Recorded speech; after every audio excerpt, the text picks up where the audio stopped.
ఏయ్ ఏంటి అలా చూస్తున్నావు? నేను భలే హ్యాపీగా ఉన్నాను కదా. ఈరోజు సీనిగాడు ఫుల్ స్వింగ్లో ఉన్నాడు.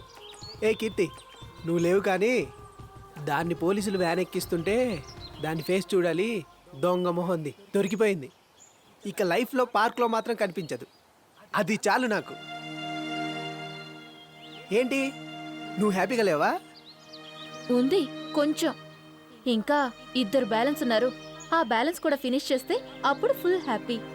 డోంట్ వరీ పాపా, బ్యాలెన్స్ ఉండదు. శేషం సున్నా అయ్యేదాకా సీనుగాడు నిద్రపోడు, ఎవ్వడిని నిద్రపోనివ్వడు. ఓకే? సుబ్బారావు, ఇందాక ఆ ఎమ్మెల్యే దగ్గర నా కొడుకును బుక్ చేశావు. గంట కూడా తిరగకుండానే ఆ మీడియా ముందు నా కూతుర్ని బుక్ చేశావు. అసలు నేనేం పాపం చేశానయ్యా? Sorry sir. ఆ ల్యాండ్ మస్తాన్ నీ కొడుకుని తీసుకెళ్తే దానికి కారణం నేనా? పోనీ నీకిష్టం లేకపోతే చెప్పు, నేను ఈ ఉద్యోగం వదిలేసి ఉడకబెట్టిన వేరుశనక్కాయలైనా అమ్ముకుని బతికేస్తా. Good catch. సారీ సార్, ఫ్లోలో అనే సార్. అంటావయ్యా, ఎందుకరావు?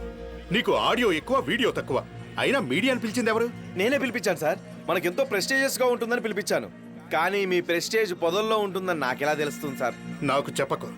మీడియా ముందు ఫోజులు కొట్టాలని నీ ఐడియా. కిల్లర్ని పట్టుకోలేకపోయావు, పిల్లల్ని పట్టుకున్నావు పెద్ద హీరోలాగా.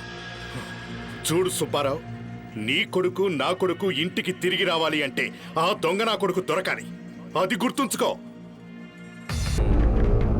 Good catch sir. వీళ్ళు ఉన్నటువంటి తెలివి కొంచెమైనా నాకు రావాలంటే నేనేం చేయాలి సార్? ఓ పంచి, వాడి శరీరంలోని ఒక ముఖ్యమైన భాగానికి మొక్కుకో. ఏముంది, వాడి తెలివితేటలన్నీ నీకు ట్రాన్స్ఫర్ అయిపోతాయి. ఆ ముఖ్యమైన భాగం అంటే ఏంటి సార్? అదేనయ్యా, కాయ కాని కాయ, తలకాయ. వాడికి ఉన్నది నీకు లేంది. అదేగా మరి ఇప్పుడను గుడ్ క్యాచ్ అని. సార్, బేసిక్గా అన్నయ్య చాలా మంచోడు సార్. నేనే కొంచెం ఇబ్బంది పెట్టాను. Sorry sir. ఇద్దరిని చంపి నిన్ను కొంచెం ఇబ్బంది పెట్టానని అంత సింపుల్ గా చెప్తున్నావంటే నీ స్కూల్ నాకు అర్థం కావట్లేదురా.